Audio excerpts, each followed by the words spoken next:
everyone, it's Laura, and today I'm here to talk to you about the friend zone. So I have been interested very much in continuing through Abby Jimenez's backlog after reading Part of Your World last year. I really loved that book a lot, and I look forward to continuing with yours truly and Just for the Summer. I was really excited. But I had the opportunity to pick up the audiobook for The Friend Zone, which is part of an older trilogy that was kind of the interconnected standalones, I believe. So I, on a whim one day when I was working last week, decided to pick it up and listen to it, and I hate it.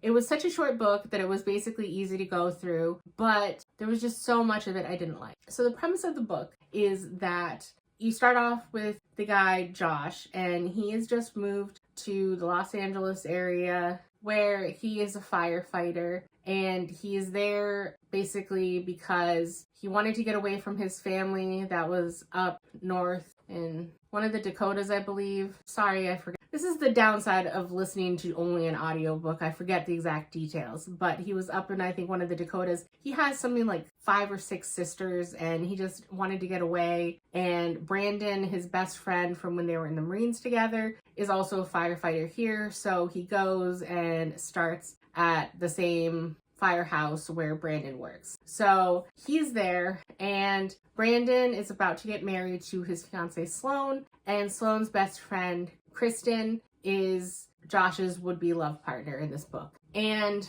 they don't get off on the right foot when they meet, and obviously Josh is going to be Brandon's best man, and then Kristen is going to be Sloan's maid of honor. So they'll have to interact a lot through the wedding planning process. But Kristen, she runs basically a supply company for pet goods out of her place, and she has a tiny little dog, a Yorkie, that basically illuminated the need to her of more items in that field. So she builds and supplies high-end stairs up to beds that are wood, and they're finished in the same finishing as headboards and footboards. So if you have a mahogany bed frame, your stairs can match, and it's higher quality carpet. Then she has a lot of little t-shirts for the dogs that say funny little things, such as that. And she's actually made quite a killing in that field. And her carpenter had just gotten hired at MGM Studios, and so he quit. And so she's looking to hire someone else. Well, who does Brandon suggest? Josh. And Josh is dealing with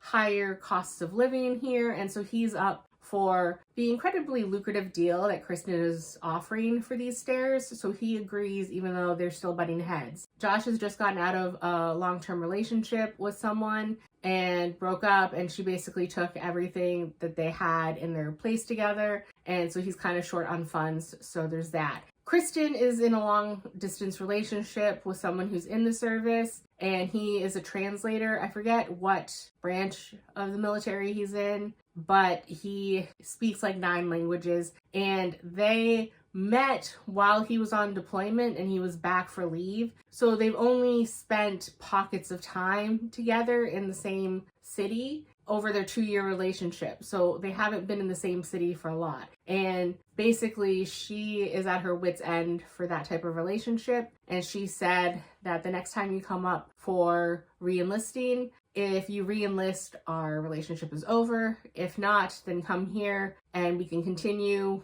And he agrees, and they're going to move in together. She's getting more and more nervous as that time is approaching, and it's only about, like, at the start of the book, probably a month or a few weeks to a month away, something like that. And the more time she spends with Josh, the more drawn she is to him. There's a very visceral physical attraction to him, and he feels the same way. And even though he knows that she has a boyfriend and that she's basically a straight arrow, she's a straight shooter, she says what she means, she's very blunt a lot of the time, and that she is very faithful in relationships, that she won't cheat, he is very tempted a lot of the time to try and force something between them. Now, on the other side, Kristen has uterine fibroids, and I don't know if there are other things going on there, but she's been plagued by heavy periods for most of her life, and she has her period for like 3 weeks at a time, and it's just very taxing, and she hates it, and they've done everything that they could. So at this point, she is planning on getting her uterus taken out. She will still have her ovaries so that in the future, she could potentially still have kids through a surrogate with her eggs, but she is just done with the pain, the fatigue, and everything else that just makes her kind of feel like a prisoner in her own body. She wants to be a mother, so this is kind of a heartbreaking decision for her. And when she's drawn to Josh, part of what holds her back from ever even entertaining the idea of dumping her boyfriend Tyler and going for Josh is that he comes from a big family, obviously, with all those sisters, and he wants a big family. He ideally wants 5, but maybe even up to 9. And she knows that that will be super expensive or just not at all possible with him. And they even had discussed at one point, when she just brings it up in casual conversation, that he's not interested in adopting. He wants kids that are genetically his. So that kind of hinders anything between them. Well, I'm not going to spoil anything, but obviously something happens the way the book goes where Tyler somehow gets out of the picture, and then it's a will they, won't they type situation between Josh and Kristen. And this is one of the things that just aggravates me so much, is that she is a fully functional adult in so many ways. I believe they said that her age is 24 and Josh is 29. So I understand that what is it they say that like the brain isn't fully developed until age 25 or something, but she's a fully functioning adult in so many ways. She runs the business, she knows what she's doing, she knows what she wants, she's a go-getter, and yet she won't share this piece of information about herself with him. And I think it causes way more trouble than necessary. And it annoyed me so much because it was obvious how much they were attracted to each other, but she thinks that it can't work because he wants kids, and then she might not be physically able to give him what he wants, and that is just going to be a financial burden, an emotional burden, and she just doesn't want to do that.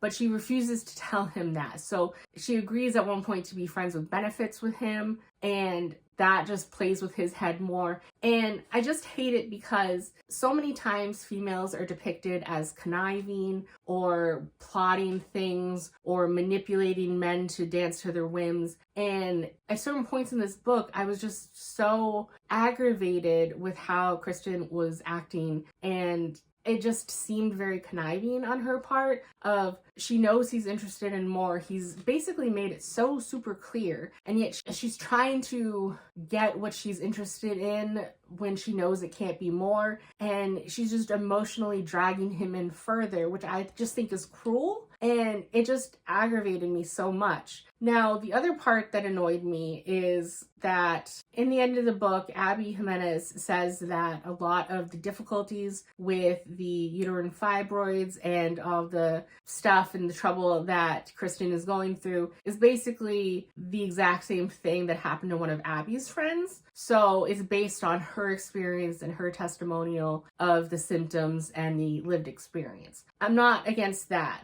What I am is how the book tackles the issue, especially in the characters surrounding Kristen. Because Kristen, I know there is some sort of this social mindset, and I don't know if it's kind of like internalized misogyny. Some people say if it's an internalized issue that Kristen is facing with herself, where she feels like less of a woman for having to get rid of her uterus or what.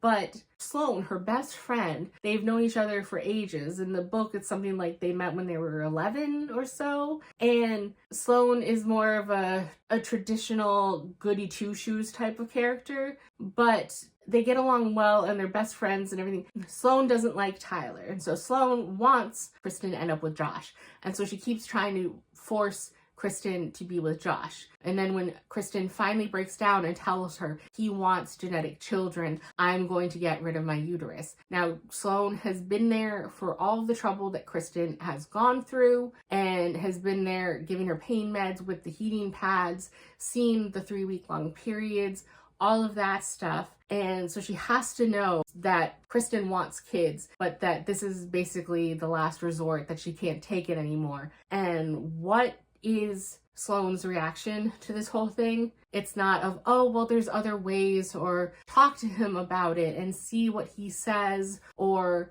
any form of support. Instead, she's just like, well, have you thought about IVF? Or maybe there's a way you can, like, the best way to go forward is to continue living in this constant pain and to try and have kids grow in her womb with the pain that she's dealing with and stick it out for the sake of a relationship with this man. And there's just so many layers of wrong, and that just rubbed me the wrong way. And she finally kind of comes around after Kristen is still breaking down in tears and sobbing and saying every single step that she went through to get to the point where she made this decision, which I feel like if they'd been best friends for over a decade at this point, she should know that she was basically pushed to the brink in order to make that decision. And so it just really frustrated me that that was Sloane's immediate reaction. And then it comes up later in the book where she also tries to, like, well, maybe you can postpone the surgery and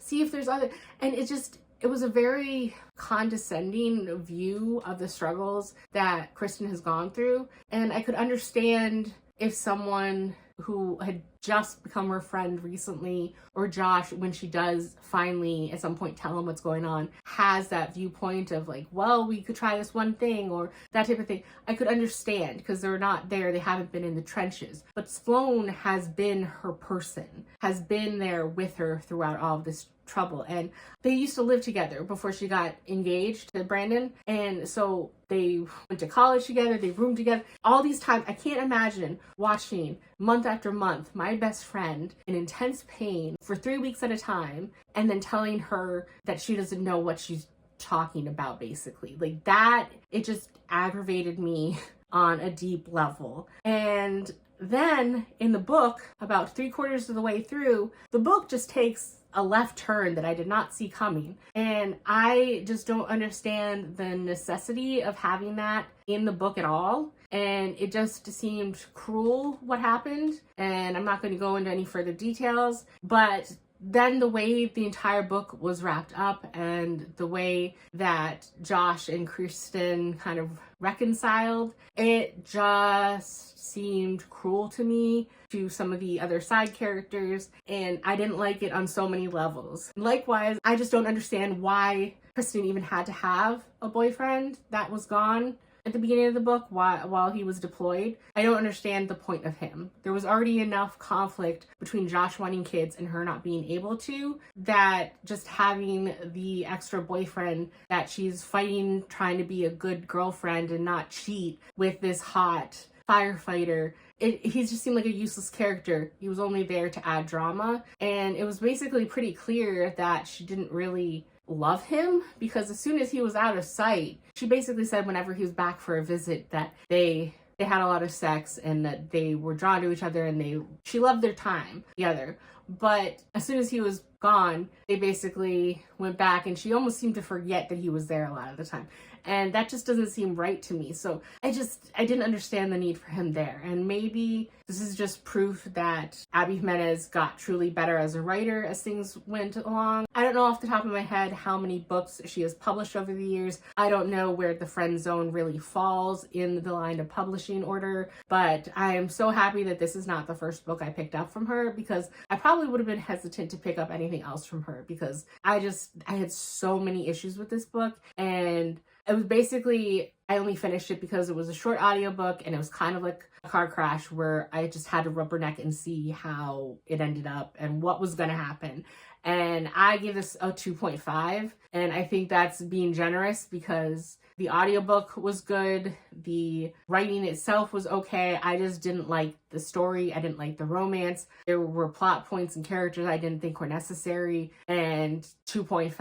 So at this point, I don't know if I want to continue in this little trilogy, because I know at least one of the other books is about one of the side characters you meet in this book. And based on what happened in this book, I don't know if I want to read their story. I don't know. So I'm going to have to reconsider a lot of that. But 2.5, very disappointed. And I don't know. So right now I'm actually very surprised, because I love Party of Your World and I hated this. And I guess we'll see where my Abby Jimenez journey takes me from here. But I was very surprised, and unpleasantly so. So that's my thoughts on this book. And that's all for this video. And I will see you in the next one. Bye.